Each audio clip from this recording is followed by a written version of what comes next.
Estamos iniciando essa nossa nova unidade. Eu vou disponibilizar a imagem aqui.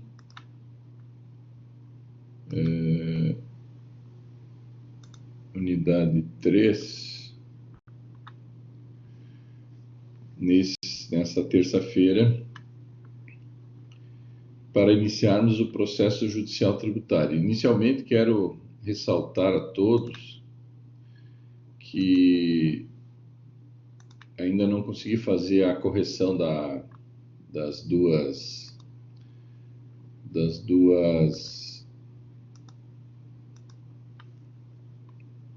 atividades que nós fizemos na aula passada e na aula retrasada. E aí deixa eu entrar com a câmera aqui, agora sim. Então, estou tirando um tempo para fazer essa correção. Bom dia. Estou tirando um tempo para fazer essa correção que ainda não consegui. Então, a partir da semana que vem, eu começo a fazer as correções e já vou lançando as notas, ok?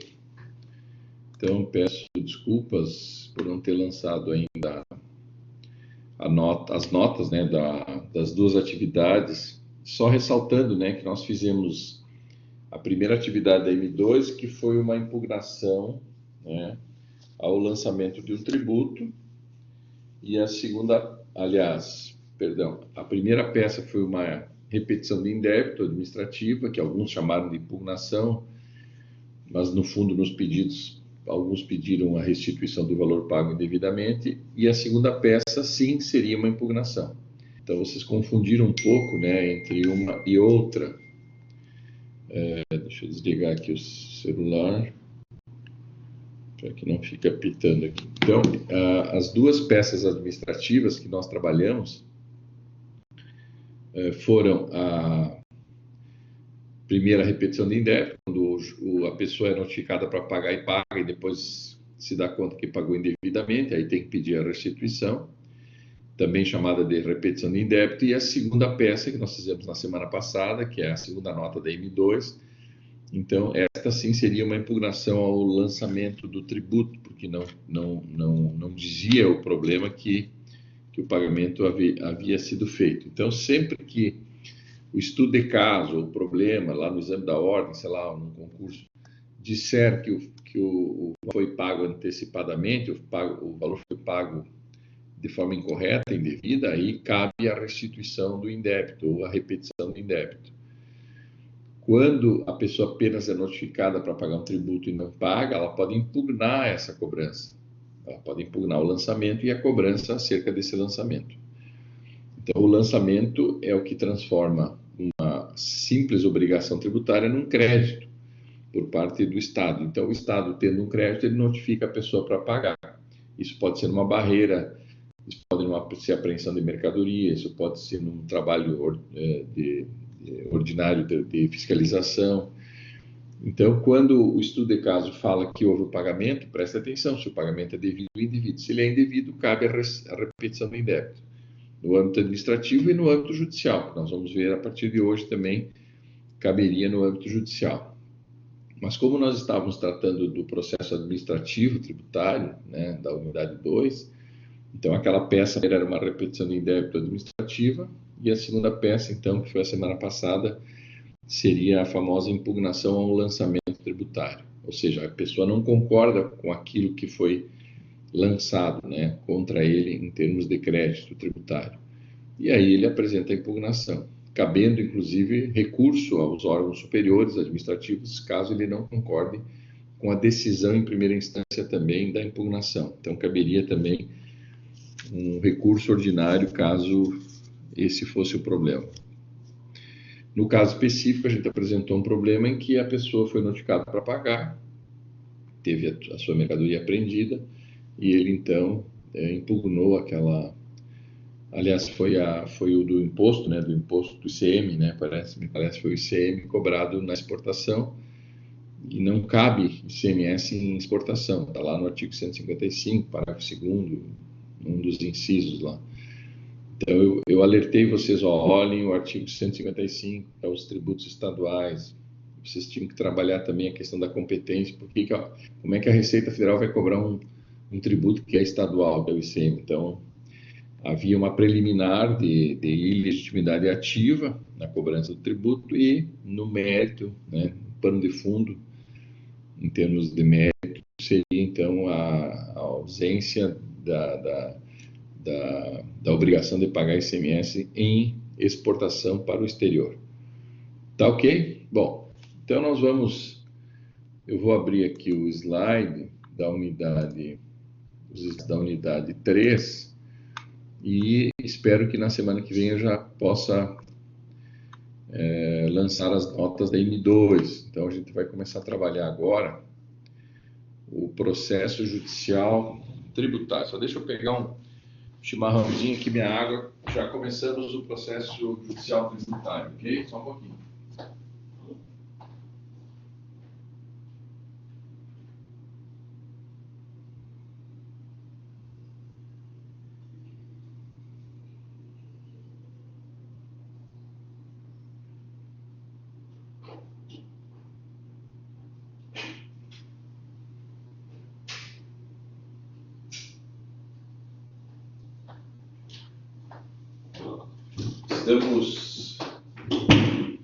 Estamos ao vivo e gravando essa aula para que ela possa ficar disponível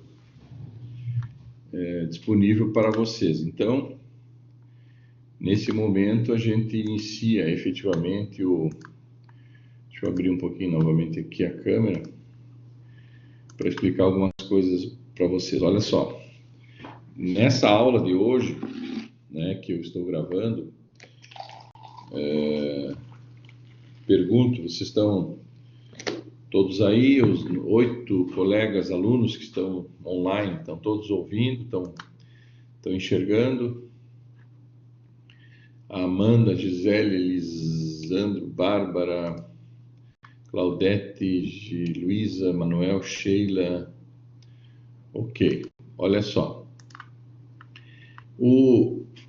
Os tributos, pessoal, eles são instituídos com objetivo lógico e óbvio de serem cobrados.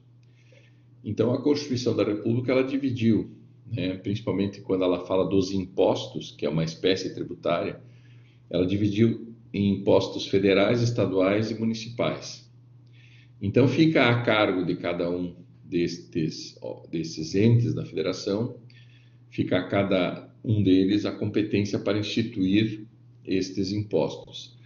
Também as taxas, em função do exercício do poder de polícia ou de algum serviço prestado pelo órgão estatal, é possível cobrança de taxas também, ou contribuições de ordem social. Então, nós temos 3 espécies tributárias, inicialmente: impostos, taxas e contribuições. Também temos o empréstimo compulsório, né, e as contribuições de melhoria.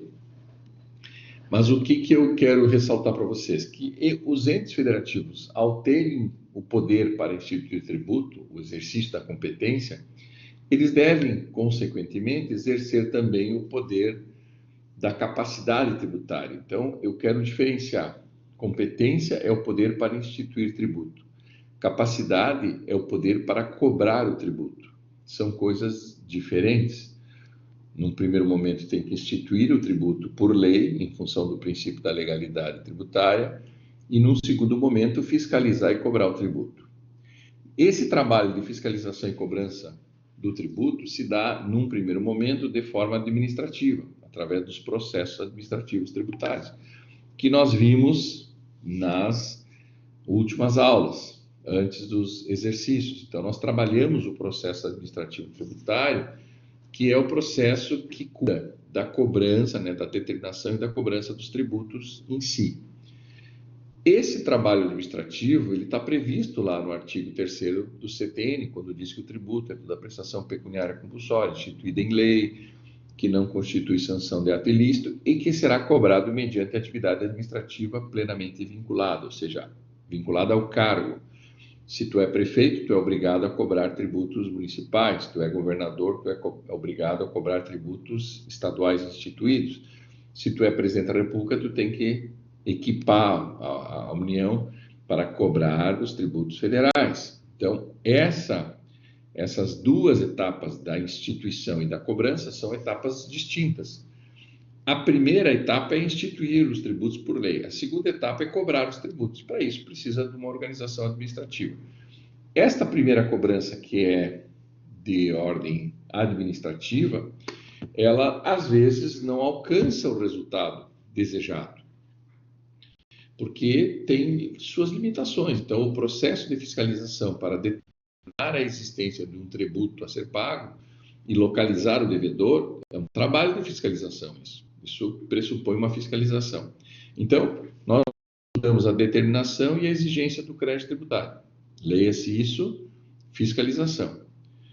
Esse processo é o mais importante, né, a cargo do Poder Executivo, qual seja de instituir uma administração tributária federal, chamada Receita Federal, dos estados instituírem a sua Secretaria da Fazenda Estadual para cobrar os tributos, e aos municípios, da mesma forma, instituir uma organização administrativa para cobrar seus tributos na esfera administrativa.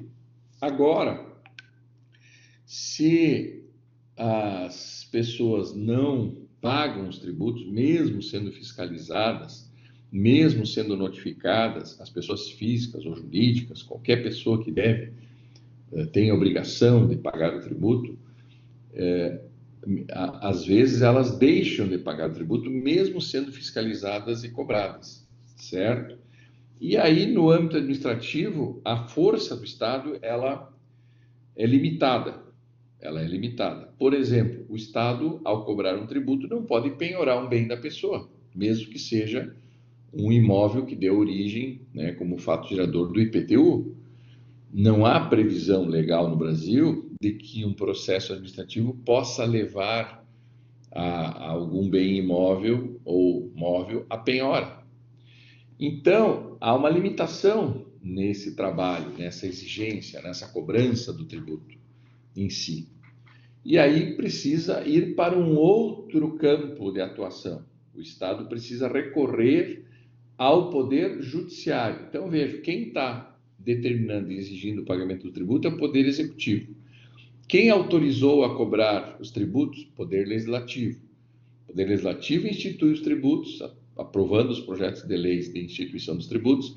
O Executivo entra, né, em sequência para cobrar os tributos, fiscalizar e cobrar os tributos, determinar e exigir o pagamento dos tributos no âmbito administrativo, mas caso o Executivo não tenha sucesso, em definitivo, nessa cobrança, precisa recorrer a um outro poder, que é o Poder Judiciário. Vejam a importância da divisão dos poderes numa república, como previu Montesquieu lá na Revolução Francesa. O Legislativo representa o povo, institui os tributos, aprova os projetos que instituem os tributos. O Executivo representa o governo, que cobra os tributos. Caso as pessoas não paguem, mediante uma cobrança do Executivo, terceiro poder entra em ação, o Poder Judiciário. Por isso a necessidade deles todos trabalharem autonomamente e de forma harmônica entre si. Por isso que são poderes, lá no artigo 2º da Constituição, está previsto, são poderes da União, todos independentes e harmônicos entre si, o Legislativo, o Executivo e o Judiciário, nessa ordem, inclusive. Está escrito lá na Constituição, no artigo 2º, nesta ordem. Por que está nesta ordem, Legislativo, Executivo e Judiciário? Professor, porque está na ordem alfabética. Não, isso não é ordem alfabética. Se fosse a ordem alfabética, estaria Executivo, Judiciário e Legislativo. A ordem é de importância dos poderes. A ordem colocada no artigo 2º da Constituição da República Federativa do Brasil determinou pela importância. O mais importante dos poderes de uma república é o legislativo, que representa o povo. Por quê? Porque o poder emana do povo. O segundo poder mais importante é o executivo, que executa aquilo que o povo autoriza ele a fazer. E o terceiro, que é o judiciário, entra como uma complementação, uma forma de apoio ao funcionamento tanto do legislativo quanto do executivo. E também, né, nas querelas, nas ações que envolvem particulares também. Então, nesse sentido, ser provocado, o Poder Judiciário também tem a sua importância e trabalha mediante provocação. Até aqui, ok? Bom, então, falamos para vocês nas últimas aulas que o tributo estando instituído, cabe à Receita Federal, Receita Estadual, Receita Municipal, a cobrança, a exigência e a cobrança do tributo. Mas caso as pessoas, mesmo sendo exigidas, mesmo sendo cobradas, não vierem a cumprir com suas obrigações tributárias, saldando esse crédito que o Estado tem, tributário, esse crédito tributário, vamos que as pessoas físicas e jurídicas não saldem esse compromisso. Então, as pessoas jurídicas têm um débito tributário, o Estado tem um crédito tributário. E esse crédito é cobrado mediante atividade administrativa. Caso as pessoas, repito, não venham a cumprir com essa obrigação, cabe ao Estado recorrer ao terceiro poder instituído pela República Federativa do Brasil, que é o Poder Judiciário, e abrindo o quê? Um processo judicial tributário. Então, o processo judicial tributário, ele vem como a última tentativa, a última possibilidade da cobrança do tributo. Não sei se eu estou sendo bem claro em relação a isso, né? Não sei se eu estou sendo bem claro. Estou tentando ser o mais claro possível. Então, veja, não adianta instituir o tributo, prever a hipótese de incidência, esperar acontecer o fato gerador, que dá origem a uma obrigação tributária, lançar o tributo, cobrar o tributo, esperar a pessoa pagar, mas se a pessoa não paga, não tem o que fazer. Não adianta nada. Tudo que passou não adiantou nada. É importante que tenha uma última tentativa, uma última possibilidade, que é a cobrança judicial do tributo. A ação de execução fiscal é a ação que exige o pagamento dos tributos na esfera judicial. Então, existe uma lei própria no Brasil para a execução fiscal, que rege a execução fiscal, que é a Lei 6.830 de 1980. Lei 6.830 de 1980 definiu o processo, definiu como se dará o processo de execução fiscal, que seria, então, uma cobrança judiciária, uma cobrança através do Poder Judiciário. Professor, então o Estado tentou cobrar administrativamente, como diz o artigo 3º, né, que é uma prestação pecuniária cobrada de forma administrativa. Sim, tentou. Não conseguiu? Não. Então, ele não pode se acomodar, porque se fosse assim, ninguém pagaria os tributos e pararia no final do processo administrativo a cobrança, todo mundo estaria livre de pagar o tributo. Até acontecer, inclusive, a prescrição. Mas o Estado não pode ficar inerte, não pode ficar paciente, não pode ficar as mãos amarradas, visto que não deu resultado o processo administrativo. Ele tem que recorrer a um terceiro poder, que é o poder judiciário. Então, o processo administrativo tributário se encerra e começa um processo judicial tributário. Professor, mas se a pessoa física ou jurídica pagou o tributo dentro do processo administrativo tributário, bom, aí encerrou, extinguiu o crédito tributário. Se a pessoa pagou, o Estado não tem mais o crédito. Se tiver tudo pago, tudo ok. O processo judicial tributário só vai existir se houver o não pagamento na esfera administrativa. Aí tem-se que recorrer ao processo judicial. Então, eu vou abrir para vocês aqui, agora, os slides que eu já deixei à disposição desde o início do ano, lá no material didático, né? Vocês têm acesso a esse material. Esse material, então, está lá no material didático, né? Esses slides, que eu vou abrir agora aqui na tela. Então, sai a imagem do professor e entra aqui. Então, eu vou compartilhar aqui o material que eu já compartilhei no material didático. Então, nós temos aqui uma divisão dessa unidade 3 em 3 pontos, né? Características gerais do processo judicial tributário, Segundo ponto, as garantias que nós temos previstos na Constituição de acesso à justiça, chamado de garantias constitucionais à justiça. E depois, por fim, nós vamos debater e interpretar as espécies de processos judiciais. Assim como nós estudamos as espécies de processos administrativos, agora nós vamos estudar as espécies de processos judiciais, ok? As espécies de processos judiciais. Então, à medida que eu for passando aqui os slides, nós vamos entendendo, interpretando o que acontece. Bom, item número 1 do processo judicial tributário são as características gerais, né? Para que serve o processo judicial tributário, né? Isso como característica geral. Serve para controlar a legalidade dos atos praticados, inclusive anteriores ao processo judicial, que são os atos praticados no âmbito administrativo. Então, a primeira tentativa de cobrança de um tributo se dá na esfera administrativa.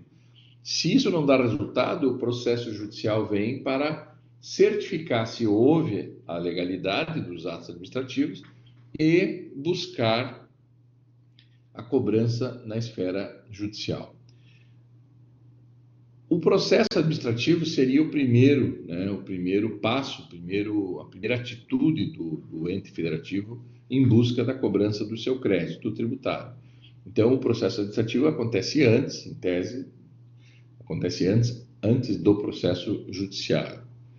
O processo administrativo não exclui a possibilidade de eu ingressar direto no processo judiciário, certo? O lógico é que a cobrança administrativa aconteça antes, depois a execução fiscal aconteça depois, no segundo momento.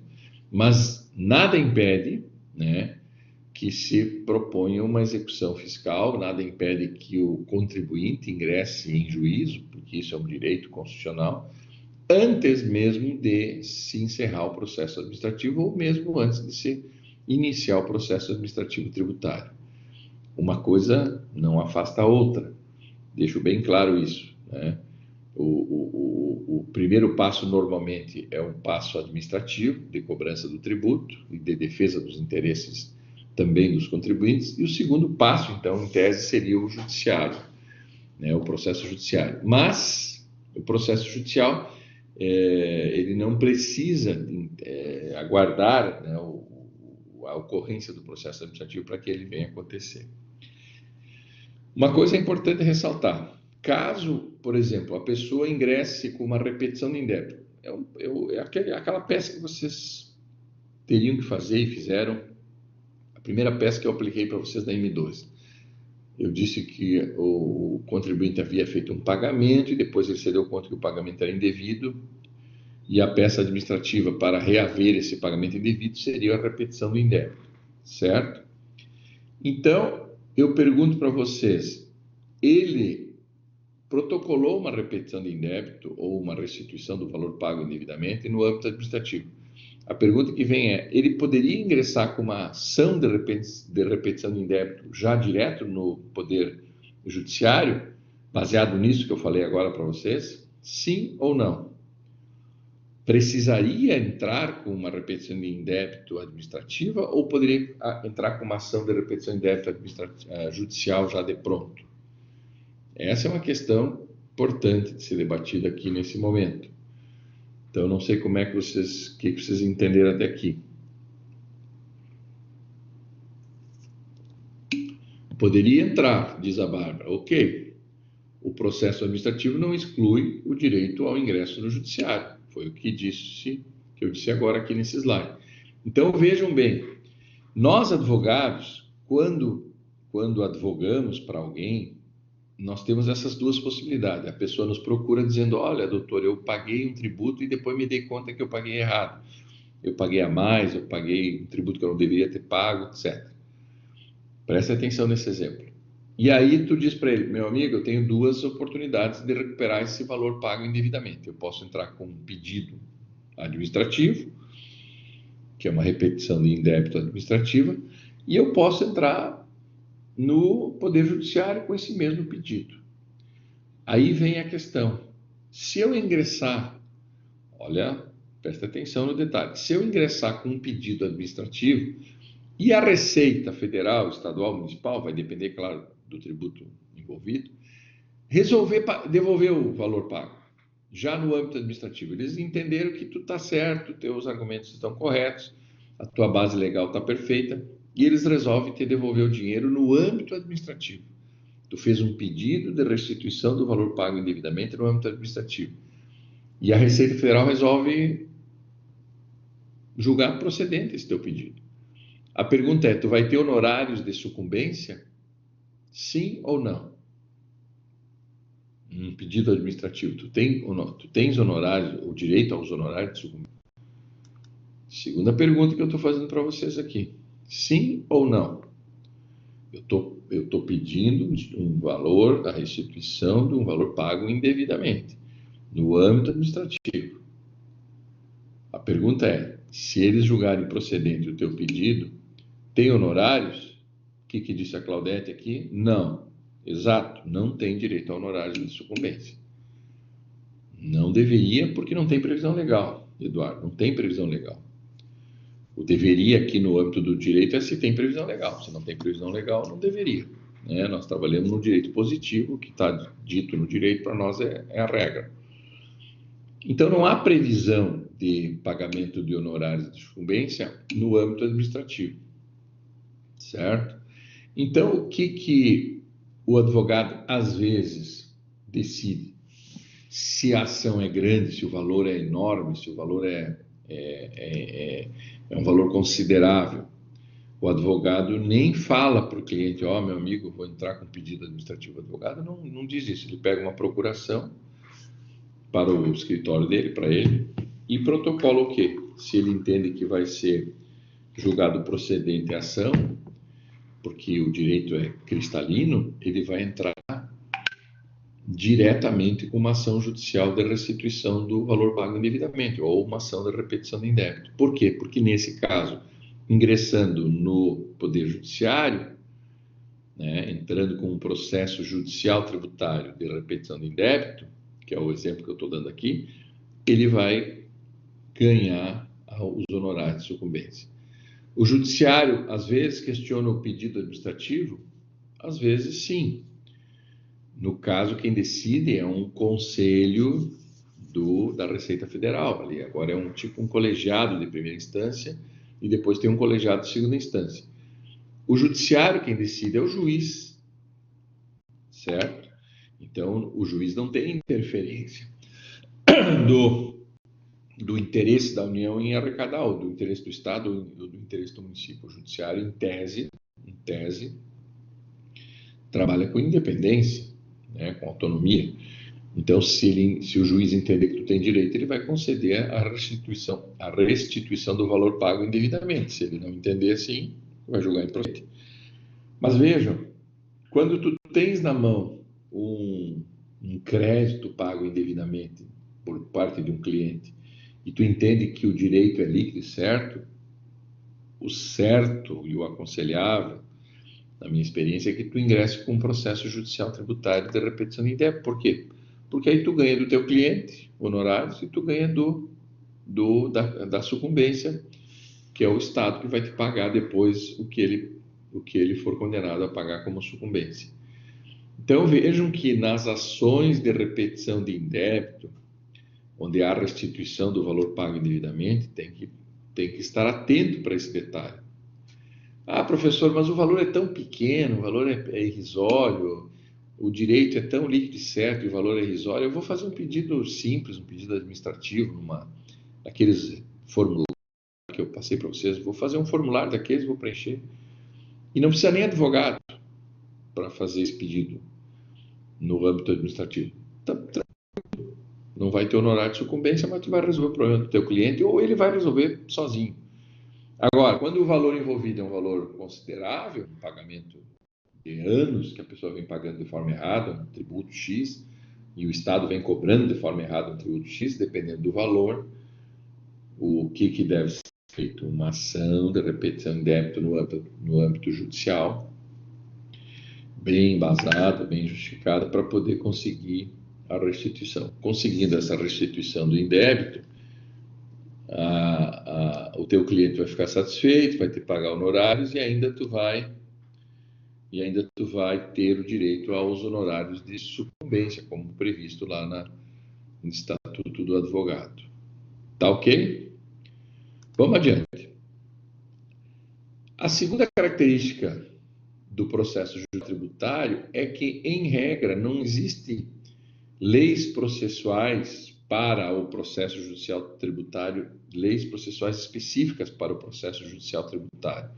Então, se usa, subsidiariamente o Código de Processo Civil, a Lei de Execução Fiscal, que essa seria uma lei específica para a execução fiscal, somente para a execução fiscal, e para a ação anulatória do lançamento tributário. A Lei de Execução Fiscal prevê também, lá no artigo 38, a possibilidade de anular o lançamento de um tributo através de uma ação judicial também. E nós temos uma lei específica em matéria de processo judicial tributário, que é a famosa Lei da Cautelar Fiscal, que é 8.397 de 92, que está aqui na tela, em que vocês podem enxergar. Então, olha só, o Código de Processo Civil é utilizado subsidiariamente para, por exemplo, uma ação de consignação em pagamento, para uma ação de repetição de indébito, para uma ação declaratória, né? Se usa o Código de Processo Civil, uma ação de rescisória, depois do trânsito em julgado de uma decisão, é muito comum fazer uma ação rescisória em âmbito tributário também e tal. Então, o Código de Processo Civil seria, uma lei geral dos processos civis e que inclui também algumas possibilidades dentro da área do direito tributário. Nós temos duas leis específicas, que seria da execução fiscal para cobrança forçada, do tributo no âmbito judicial, e a cautelar fiscal, que é uma ação de preparação para uma ação de execução fiscal futura, ou mesmo dentro da ação de execução fiscal é possível propor a cautelar fiscal para segurar os bens, não deixar o devedor se desfazer de alguns bens, etc. E tal. Então, nós vamos explicar cada uma dessas ações, execução e cautelar fiscal. Ressalto que, em regra, o processo judicial tributário ele tramita de acordo com os ditames do Código do Processo Civil. Especificamente, só temos duas leis, acerca do processo judicial tributário, que é a Lei 6.830 da execução fiscal, que é chamado LEF, Lei de Execução Fiscal, e a Lei da Cautelar Fiscal, que é de 92, que é a 8.397, ok? Bom, por que o processo aqui, na tela, o processo de conhecimento sempre de iniciativa do contribuinte? Preste atenção, o processo de conhecimento é aquela fase do processo judicial em que o juiz toma conhecimento dos argumentos, do autor, dos argumentos do réu, ou vocês podem chamar do demandante, do demandado, do exequente, do executado, se for uma execução fiscal. O processo de conhecimento, ele não é de interesse do fisco, ele não é de interesse do Estado.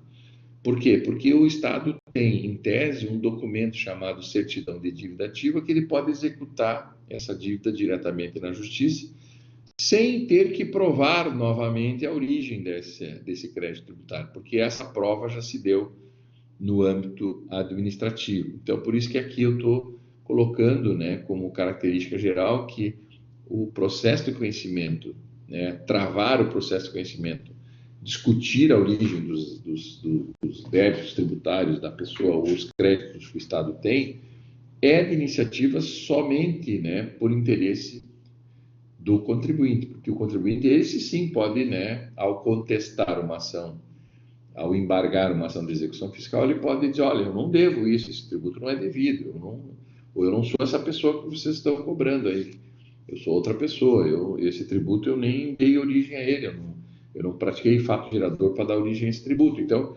aí vai se dar o processo de conhecimento dentro do processo judicial, porque foi de interesse do contribuinte. Porque o Estado, em tese, nunca tem esse interesse de discutir, porque ele detém uma certidão de dívida ativa que embasa e justifica a sua cobrança judicial. Outra característica do processo judicial tributário são as competências, né?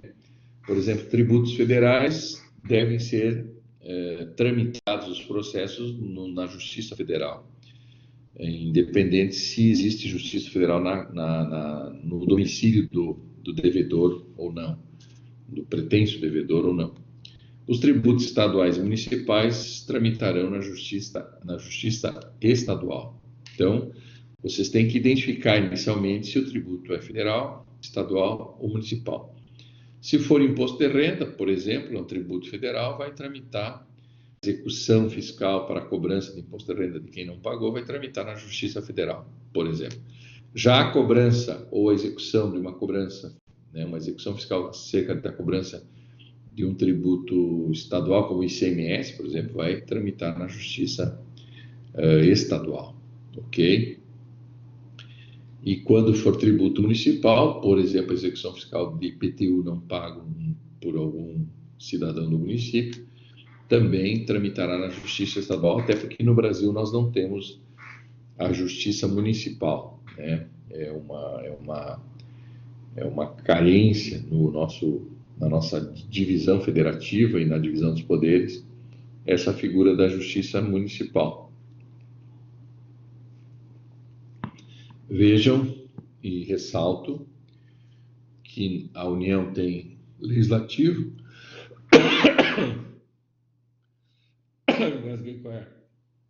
a União tem legislativo, executivo e judiciário. Os estados têm legislativo, executivo e judiciário. E os municípios têm legislativo e executivo, não tem o poder judiciário no âmbito dos municípios. Portanto, vale para os municípios o poder judiciário estadual, certo? Nós poderíamos até ter um poder judiciário municipal, por que não? Mas o município nessa simetria ficou manco, né, capenga do poder judiciário. Então nós não temos no Brasil o poder judiciário para tratar de assuntos municipais. Vários são os motivos, um deles é que o juiz ficaria preso àquela comarca, porque o município teria só uma comarca, e caso algum advogado tivesse alguma rusga com algum juiz, ficaria refém daquele juízo eternamente até que ele se aposentasse. Então, foi prudente, quem fez a Constituição, né, os constituintes de 88, optaram em não ter, por exemplo, o poder então, judiciário municipal. Então, todos os outros entes da federação possuem 3 poderes completos, né? Legislativo, executivo e judiciário. Já o poder judiciário municipal ficou faltando na divisão de poderes do âmbito municipal. Mas isso é uma discussão filosófica e acadêmica que vocês podem trabalhar no futuro, numa monografia, numa dissertação de mestrado, numa tese de doutorado, né, porquê da ausência do Poder Judiciário no âmbito do município. O item 2, né, dessas características do processo judicial tributário seria o direito sagrado dado a todo cidadão brasileiro ao acesso à justiça, né? Por isso que eu disse anteriormente que a pessoa não precisa ingressar com uma ação administrativa ou propor um pedido administrativo, um requerimento administrativo para resgatar os seus direitos. Ela pode, de pronto, de imediato, já optar pela via judiciária, né? Pela via judicial. Por quê? Porque a Constituição assim garante, né, o princípio da inafastabilidade ao controle judicial de qualquer lesão ou ameaça de lesão a um direito de qualquer pessoa, seja física ou seja jurídica. Então, 2 são as garantias constitucionais que nos dão direito ao acesso à justiça, né? O princípio da inafastabilidade, né, que lá no artigo 5º, inciso 35, diz que não poderá haver uma lei proibindo alguém de ingressar em juízo. A todos é dado o direito de ingressar ao juízo. Por isso que quando alguém pergunta para um advogado: doutor, eu posso entrar na justiça? Pode, sempre pode. Por quê? Porque existe um princípio consagrado na Constituição, que é esse aí da inafastabilidade ao controle judicial de qualquer lesão ou ameaça de lesão a um direito de qualquer pessoa. O outro, ou os outros dois princípios, o do contraditório e da ampla defesa, estão colocados no inciso 55, né, do artigo 5º da Constituição, que fala que todos têm o direito, então, de se defender, né, de exercer o contraditório. Alguém dita uma coisa contra ti, tu pode contraditar esta coisa para se defender. Então, por isso que é contraditório, contraditar. Alguém, o A diz A e o B tem o direito de dizer B. Contraditando, o A ditou uma coisa para o juiz, né, fez o seu pedido, e o B contraditou, dizendo o que entende ser o certo para o juiz. Depois o juiz tem o poder de decisão. Ele vai analisar, né, os argumentos de A, os argumentos de B, o que A ditou, o que B contraditou, vai pesar as provas dentro desse respeitado a ampla defesa. Cada um pode exercer todos os meios de defesa previstos em lei, que é a ampla defesa, produzir prova, testemunhal, documental, inspeção judicial, perícia, etc, etc. E isso é presente, isso está garantido também nos processos judiciais tributários, como também está previsto nos processos administrativos tributários. O direito ao contraditório e ampla defesa não é singular ao processo judicial. Ele também atinge qualquer processo administrativo previsto na legislação. Então, o pedido da pessoa no âmbito judicial é garantido pelo princípio da inafastabilidade, e esse pedido deve ser, ao ser feito, deve respeitar o contraditório e a ampla defesa das partes envolvidas. Então, é uma garantia constitucional à justiça, né, respeitar esses três princípios que nós estamos tratando aqui nesse slide. Então, o processo judicial tributário tem essa característica também de respeito ao controle judicial de qualquer situação, desde que respeitado o contraditório e ampla defesa, certo? Bom, diz esse inciso 35, né, do artigo 5º, a lei não excluirá da apreciação judiciária lesão ou ameaça de direito. Então, é o que está dito lá no inciso.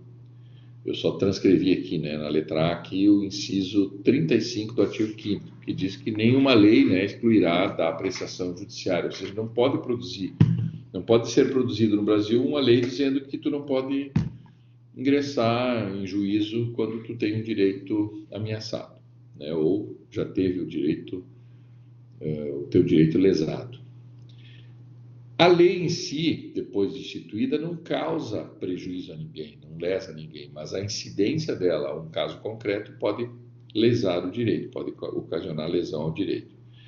Então, o direito, ele pressupõe, né, o direito ao ingresso ao Poder Judiciário, ao acesso ao Poder Judiciário, pressupõe, em matéria tributária, principalmente o controle de constitucionalidade dos atos praticados pelo Estado cobrador do tributo, né? O Estado quer cobrar o tributo, mas tu deve pagar desde que haja constitucionalidade nessa exigência. Quando eu apresentei para vocês aquele estudo de caso, dizendo que a empresa já tinha pago os tributos e que a sua mercadoria ficou retida porque ele não pagou o ICMS na exportação, o teu requerimento administrativo feito, né?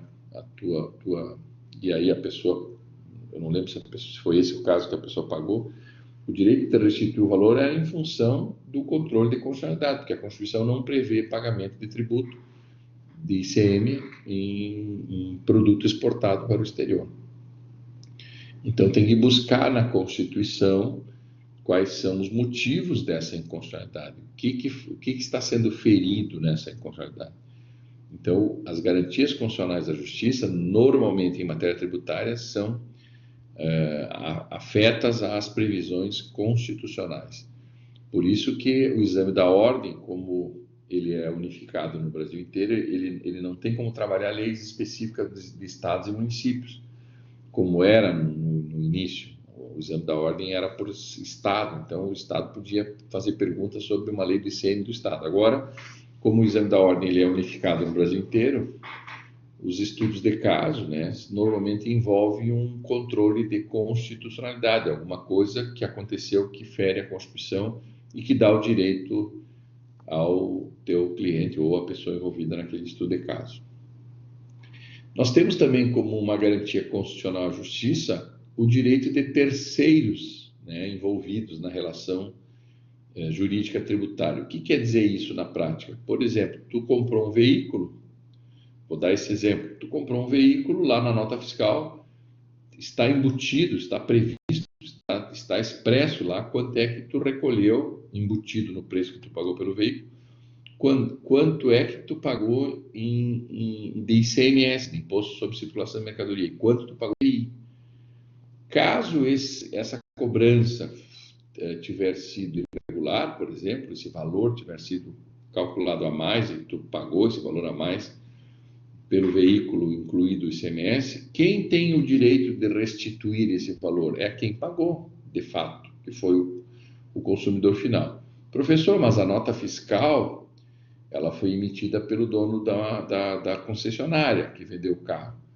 E é ele que teve que recolher o ICM. Sim, mas como ele passou por direito dele, ele passou o valor do ICM para o consumidor final, e isso é um direito que ele tem de fazer isso, pelo princípio da não cumulatividade do tributo, ele passou também o direito de restituir o valor caso seja isso legal. Então, o fato dele ser o contribuinte de direito do ICMS, o dono da loja, o dono da concessionária, no momento que ele repassa para um terceiro o dever de pagar, e esse terceiro passa a ser o sujeito passivo da obrigação, vejam a diferença, o contribuinte é o dono da concessionária, é a concessionária, o contribuinte é ele, mas o sujeito passivo, aquele que desembolsou o dinheiro de fato, foi o consumidor final, foi você. Então, você é que tem que autorizar ele para recuperar aquele dinheiro pago indevidamente.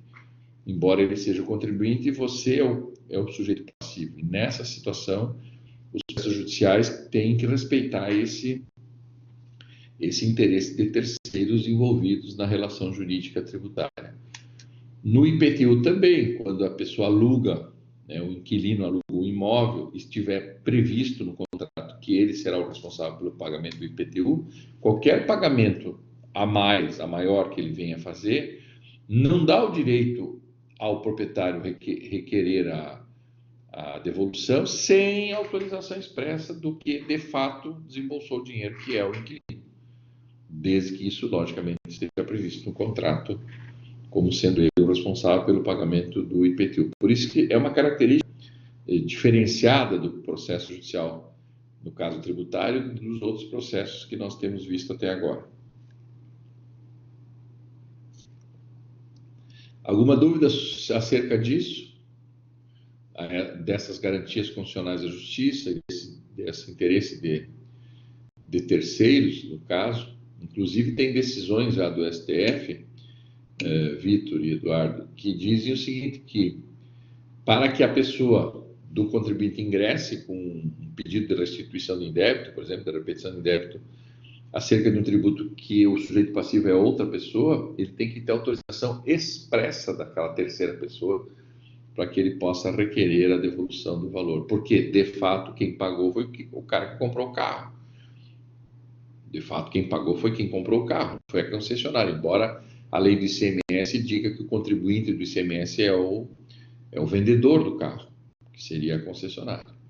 Mas como ele repassou para um terceiro o dever de pagar, de fato, a esse terceiro deve ser garantido o direito à justiça como um terceiro interessado e, de fato, o que goza do direito da restituição. Certo? Então, isso na justiça tem que ficar bem claro, né, nos processos judiciais, essa figura do contribuinte como sendo detentor de alguns direitos e do sujeito passivo detentores de outro direito. Alerto nem sempre o contribuinte é o sujeito passivo da obrigação tributária. Nem sempre o contribuinte do tributo é o que paga efetivamente o tributo.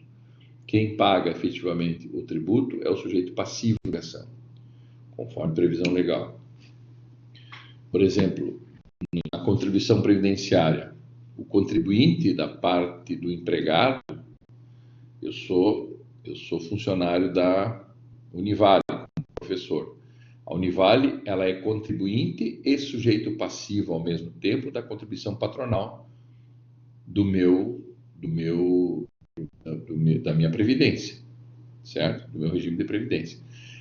Então, 22% a Univale é contribuinte e sujeito passivo da obrigação de entregar para a União esse valor. Eu, como empregado, sou contribuinte do imposto, da contribuição previdenciária, mas o sujeito passivo da obrigação, aquele que deve reter do meu salário e pagar para a União efetivamente, é a própria Univale. Então, veja, a Univale, ela é contribuinte e sujeito passivo da sua parte patronal. E ela é sujeito passivo da parte do empregado, mas não é a contribuinte. O contribuinte é o empregado. Me fiz entender? Então, se o valor pago indevidamente em relação à previdência do empregado for pago a maior, o sujeito passivo, que é o empregador, ele que tem que buscar essa restituição, e não o empregado, porque o empregado nunca teve esse dinheiro na mão, nunca foi ele que fez efetivamente o desembolso, o pagamento. Então, no processo judicial tributário, é importante saber quem foi o que desembolsou efetivamente o dinheiro, porque é dado a ele o direito de restituir o valor pago indevidamente, caso seja o problema específico. Ok? Certo? Bom, aí nós temos que o contraditório e a ampla defesa estão previstos lá no artigo 5º, inciso 55, já foi dito. O que é o contraditório? A possibilidade de reação, né? Dualidade de opinião. A diz A, B diz B, cada um com os seus argumentos. Isso é o exercício do contraditório. A ampla defesa é a garantia de usar de todos os meios legalmente previstos, ou seja, dos meios lícitos, para produzir provas que sustentem o contraditório. Então, eu digo alguma coisa, eu preciso provar. Num processo, pessoal, um processo judicial é feito das partes envolvidas, das leis envolvidas e das provas trazidas aos autos. Das partes, que têm os seus argumentos, das leis que justificam os seus direitos e das provas produzidas. Não adianta nada arguir um direito se tu não puder comprovar esta arguição. O juiz vai dizer, embora tenha alegado, não há prova nos autos que sustentem as suas alegações. É isso que o juiz vai dizer. Então, sempre que vocês colocarem numa petição qualquer argumento, qualquer pedido, qualquer sustentação, qualquer justificativa, né, para defender os interesses do teu cliente, tem que ter em mente que tu tem que ter previsão legal para isso e tem que ter prova para garantir esse direito. Não adianta ingressar com uma ação acerca de um acidente de trânsito se tu não tem as provas que justificam o teu pedido. Ah, mas eu tenho o direito de ser ressarcido num acidente de trânsito. Eu sei, mas cadê a prova que diz que esse acidente aconteceu e que aquela pessoa que tu está processando é a culpada pelo ato? Tem prova? Não. Então não adianta ter o direito. Se não tiver prova, não adianta ter o direito. Assim como também não adianta ter a prova e não ter o direito consagrado na legislação. Achar que tem direito não garante direito nenhum. Tem que ter prova e previsão legal. Uma e outra. Qualquer das duas que estiver faltando impede o exercício, o amplo direito das pessoas.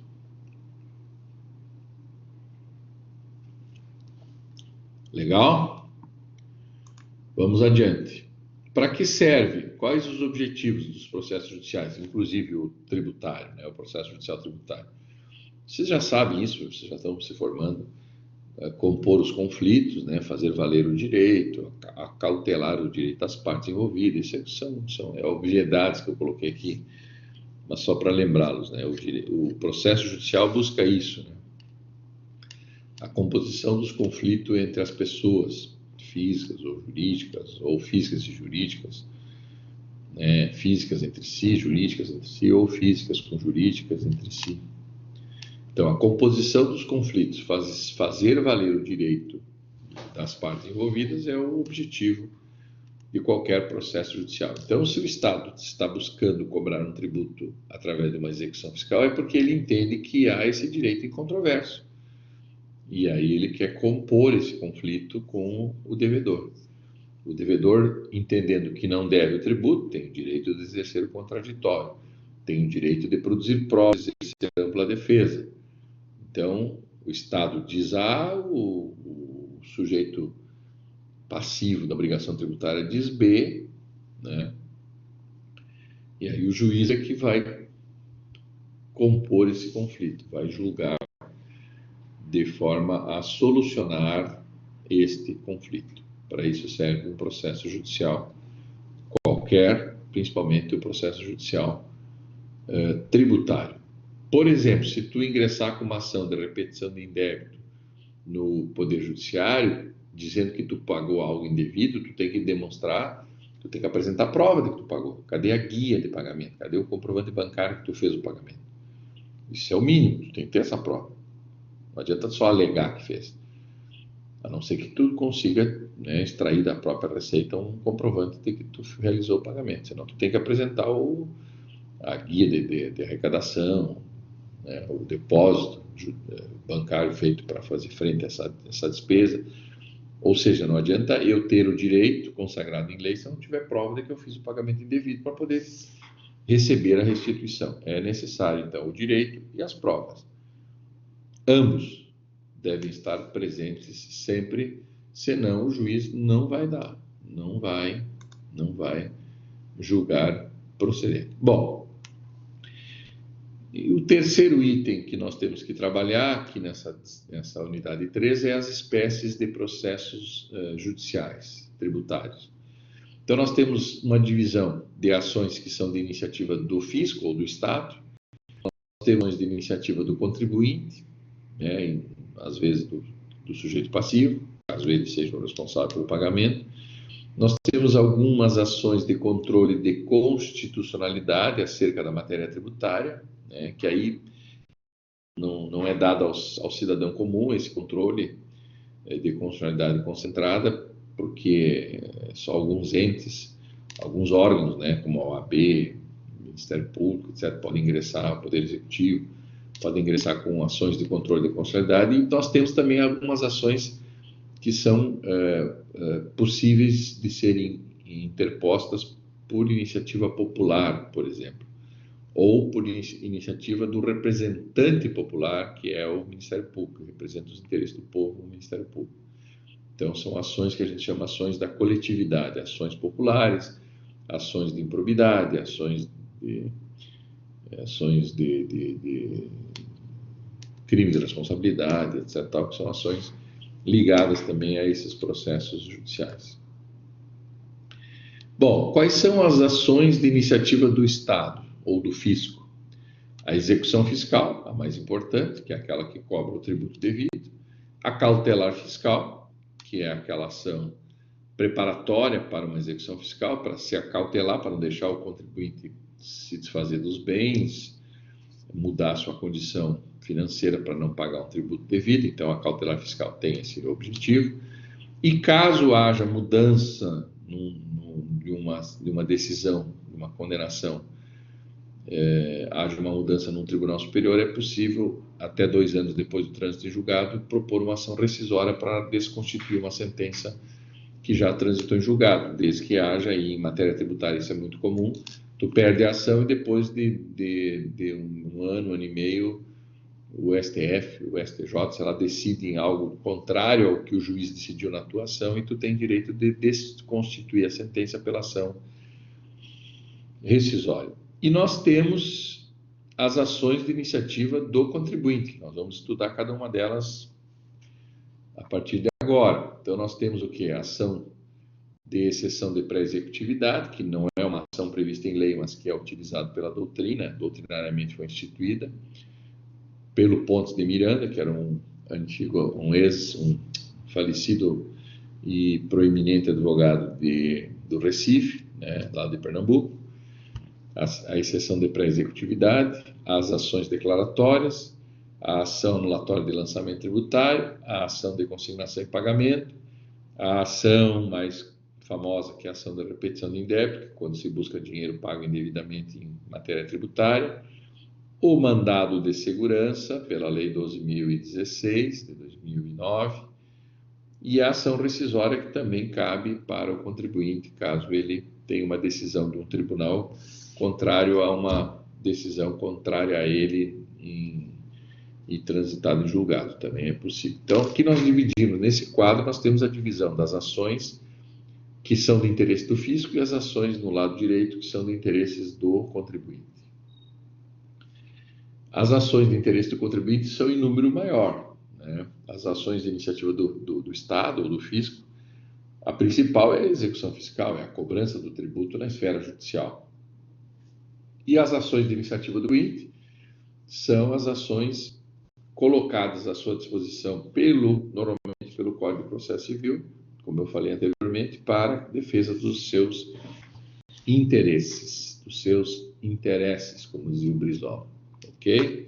Bom, pessoal, não se assustem, nós vamos trabalhar as ações de iniciativa do Estado e nós vamos trabalhar as ações de iniciativa do contribuinte a partir de agora. E nós temos as ações, aquelas que eu falei de controle de constitucionalidade, que se dividem em controle difuso e controle concentrado. O que é o controle difuso nas ações de controle de constitucionalidade? Quando tu suscita numa ação ordinária, né, numa ação comum, tu pede que o juiz reconheça para ti, para o teu cliente, reconheça uma inconstitucionalidade na cobrança de um tributo, por exemplo, né? Se for evidente, o juiz entender de fato que é inconstitucional, ele pode reconhecer a inconstitucionalidade e te dar ganho de causa.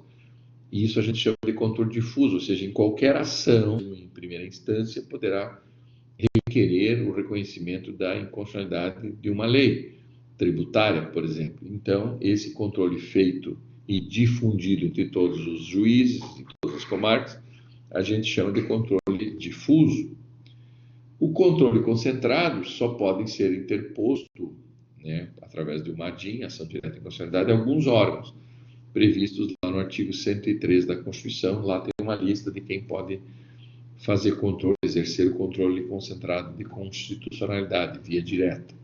No controle difuso é um controle indireto, ou seja, o juiz não declara inconstitucional a lei, ele reconhece a inconstitucionalidade para aquele caso específico. Por isso o efeito é entre as partes envolvidas naquele processo.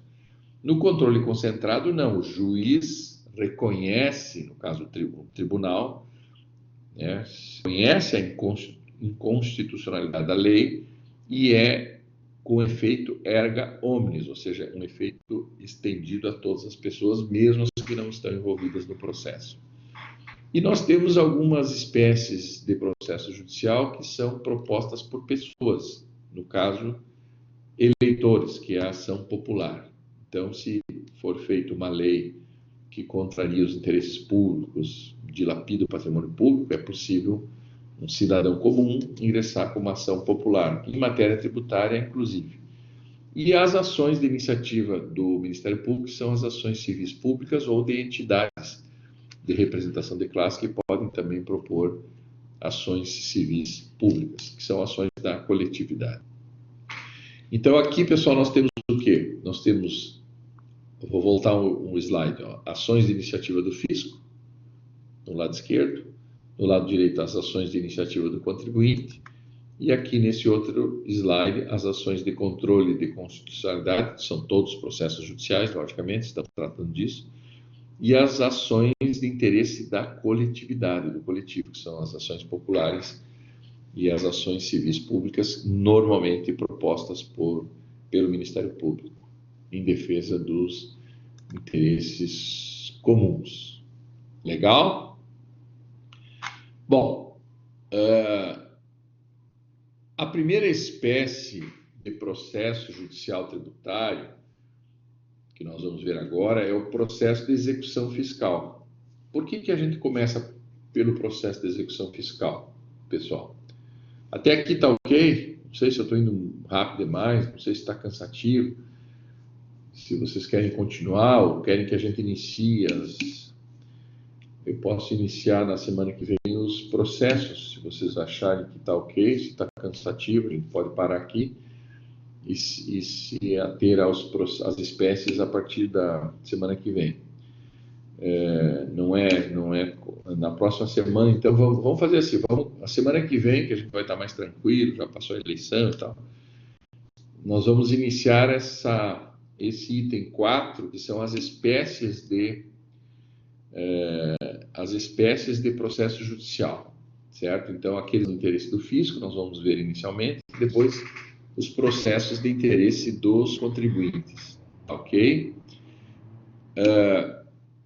O que eu quero alertá-los? Que no semestre passado eu gravei essas aulas também, e elas estão disponíveis no meu canal do YouTube. Então, se alguém quiser já ir adiantando, professor, eu já vou assistindo as aulas do semestre passado, que estão lá no YouTube, acerca das espécies de processos judiciais. Aí, na semana que vem, o senhor vai dar aula aqui, eu já vou ter ouvido o senhor falar sobre o assunto, eu vou ter mais condições de fazer perguntas, tirar dúvidas, etc. e tal. Então, eu alerto que essas aulas estão lá, disponíveis, né, as do semestre passado, e estas desse semestre eu estou colocando, à medida que eu vou dando essa aula aqui, eu vou gravando, vou copiando o link e vou colocando lá no YouTube também. Fica gravado aqui nessa plataforma, Blackboard, e fica lá no meu canal do YouTube, João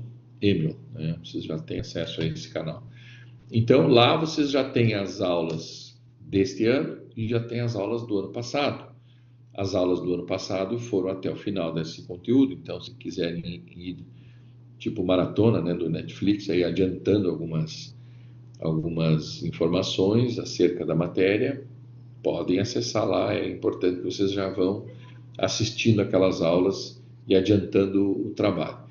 Então, pessoal, a partir da semana que vem nós vamos ingressar nas espécies de processos judiciais, de iniciativa do fisco, de iniciativa do contribuinte e aquelas que são de iniciativa popular e as que são de controle de constitucionalidade. Então, nós vamos ver todas elas. Depois da gente ver todas as espécies de processos judiciais, aí nós vamos passar a fazer aquela última atividade da M3, que é uma peça judicial tributária. Aí é uma petição, normalmente uma petição inicial, acerca de um direito de algum cliente, né, fictício, para a gente trabalhar esse conteúdo. Portanto, importante a semana que vem que vocês todos estejam aqui nesse mesmo horário para que a gente possa iniciar a execução fiscal, cautelar fiscal, as ações de cessão de pré-executividade, embargos à execução, ação de consignação e pagamento, ação de repetição de indébito, ação anulatória, ação declaratória e as ações rescisórias que nós vamos tratar também. Tá ok? Então, concluímos essa nossa primeira aula do processo judicial tributário deste semestre, né, 2020/2, a primeira aula da unidade 3. Então, eu espero que vocês tenham acompanhado, fico à disposição aqui online para tirar qualquer dúvida. Os slides estão disponíveis no material didático para vocês já irem antecipando, né? E essa aula fica disponível, assim como as aulas do semestre passado tratam desse mesmo assunto. Inclusive, já tem aulas mais para frente gravadas acerca das espécies de processo. Então, quem quiser já ir adiantando. Professor, eu não posso vir na aula que vem, não vou estar presente, mas eu já vou assistindo as aulas que o senhor vai dar. Já estão gravadas, eu já vou assistir. Pessoal, à distância, essas aulas, a importância importância da participação de vocês é muito maior do que numa aula presencial. Então, vocês têm que deixar de ser só aluno e passar a ser estudante, de fato. Ou seja, é de interesse de vocês aprender ou não. Ah, professor, não vou advogar na área tributária. Bom, quem quiser militar nessa área, fique atento e participem assistindo todos os conteúdos e gravando e deixando gravadas essas aulas para tirar dúvida. Vai ter um cliente um dia lá que vai trazer um problema tributário para vocês. Puxa, o professor falou dessa situação lá na aula dele. Vou assistir a aula dele, quem sabe tem uma dica lá para que eu possa iniciar a minha peça, a minha ação em nome do meu cliente. Então, sempre é bom ter essa documentação em mãos, esses vídeos bem gravados para que a gente possa acessar. Eu vou deixar disponível para vocês eternamente aí. Fechou? Boa semana para vocês, não se molhem na chuva, usem máscaras, lavem as mãos com gel, ótima semana, boa eleição para todos, escolham certo e parabéns, um abraço. Estamos saindo do ar aqui agora, encerrando a gravação.